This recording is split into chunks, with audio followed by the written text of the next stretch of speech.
CCTV बसवल्यामुळे गुन्हेगारीला आळा बसून गुन्हेगारीचा आलेख कमी होण्यास मदत होईल, असं प्रतिपादन जुना राजवाडा पोलीस ठाण्याचे पोलीस निरीक्षक किरण लोंढे यांनी केलं.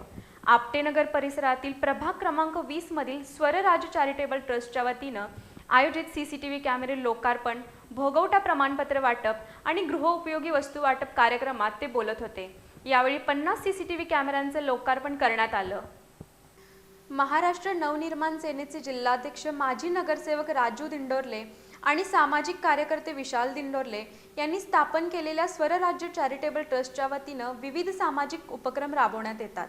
याचाच एक भाग म्हणून या स्वरराज्य चॅरिटेबल ट्रस्टच्या वतीनं आपटेनगर इथल्या चिवा बाजारामधील आयकॉन कॉर्नरजवळ 50 सीसीटीव्ही कॅमेऱ्यांचं लोकार्पण, मिळकत धारकांना भोगावटा प्रमाणपत्रांचं वाटप आणि बांधकाम कामगारांना गृहोपयोगी वस्तूंचं वाटप असा कार्यक्रम घेण्यात आला. जुना राजवाडा पोलीस ठाण्याचे पोलीस निरीक्षक किरण लोंढे यांच्या हस्ते सीसीटीव्ही कॅमेऱ्यांचं लोकार्पण करून प्रभाग क्रमांक 20 मधील शिवगंगा कॉलनी इथल्या 100 मिळकत धारकांना भोगावटा प्रमाणपत्र देण्यात आलं. तसेच बांधकाम कामगारांना गृहोपयोगी साहित्य देण्यात आलं. या परिसरात सीसीटीव्ही कॅमेरे बसवल्यामुळे गुन्हेगारीला आळा बसून गुन्हेगारींवर नियंत्रण मिळवण्यास मदत होईल, असं यावेळी बोलताना पोलीस निरीक्षक किरण लोंढे यांनी सांगितलं.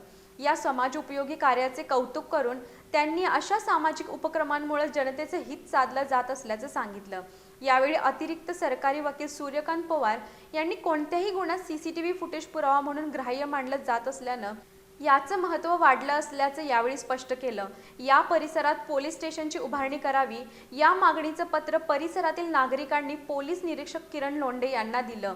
यावेळी महाराष्ट्र नवनिर्माण सेनेचे जिल्हाध्यक्ष राजू दिंडोरले, विशाल दिंडोरले, प्रसाद पाटील, विश्वास दिंडोरले, रणजित वरेकर, यतीन होर्णे, बाजीराव दिंडोरले, गणपतराव भित्तम, निलेश धुमा, अमित पाटील, संतोष चौगले, सतीश हराळे, अभिजित पाटील यांच्यासह परिसरातील महिला आणि नागरिक उपस्थित होते.